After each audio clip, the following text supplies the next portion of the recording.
Whoops. Come on. All right.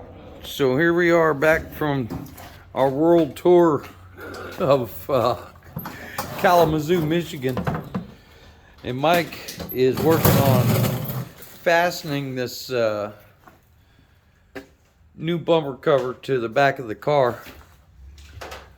And we're just exploring the situation with the dash and the steering column and etc. And this is really about referencing.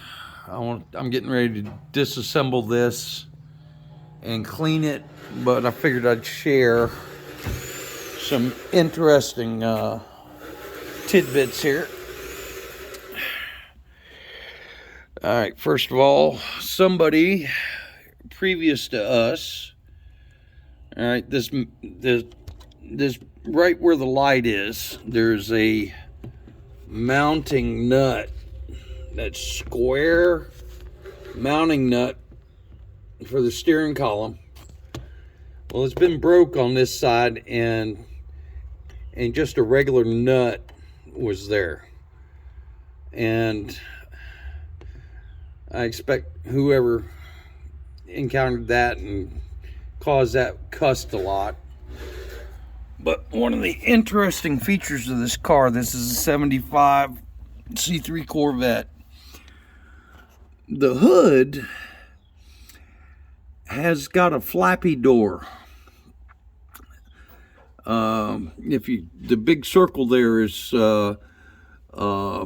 engages with the air filter, and when you really romp down on the throttle, that little flappy door opens and allows a little bit more cool air to come into the engine.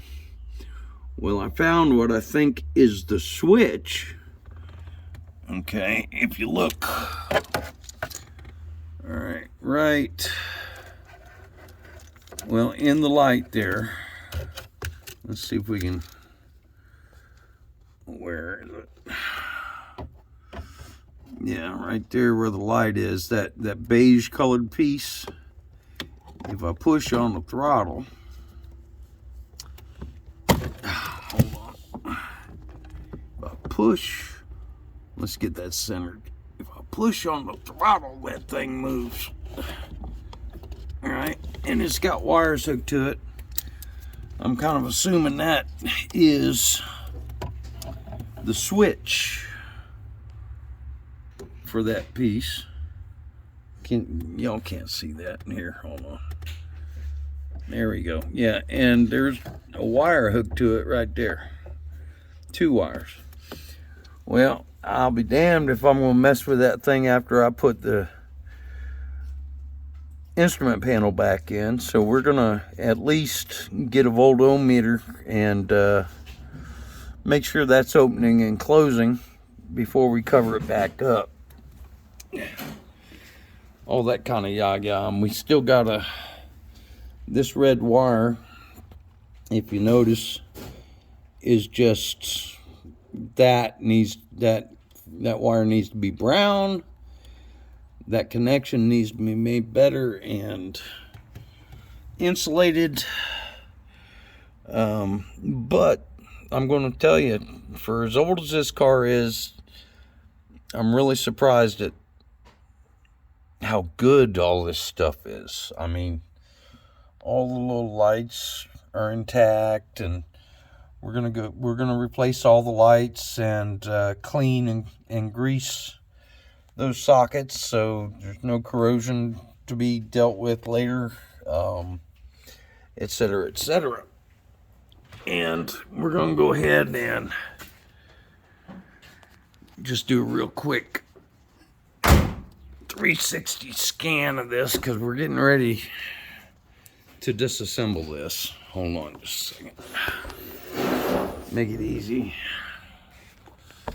All right, so, and what it is this is the back of the speedometer, back of the tachometer, and the interior of these, just, they always end up dusty. I don't know how it gets in there. But we're going to go ahead and disassemble these And we're just referencing right now, this thing right here, which is a vent, is seized up. It needs to be disassembled and lubed. But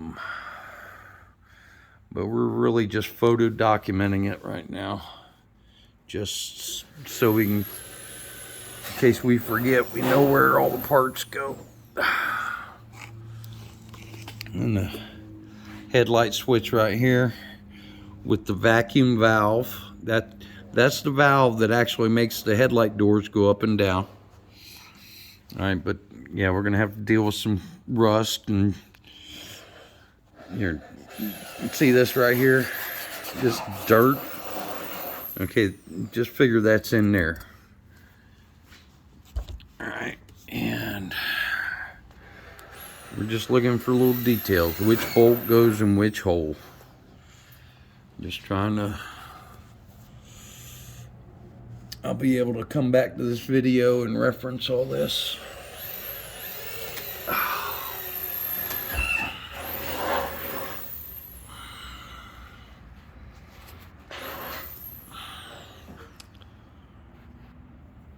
And we'll see what we can do about cleaning this rust up a little bit. Maybe a little bit of steel wool and maybe some clear paint or something.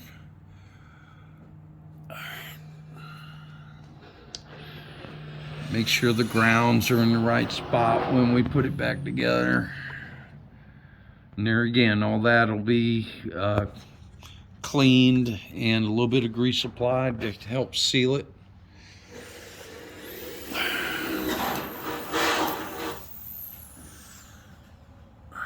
How many miles?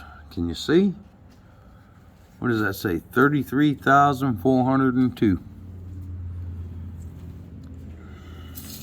Okay. All right.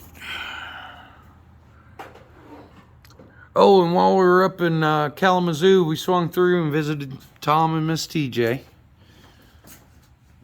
Picked up another part for Mike, or another couple of parts for Mike. Had breakfast and got back on the road. Anyway, talk to y'all later. Bye.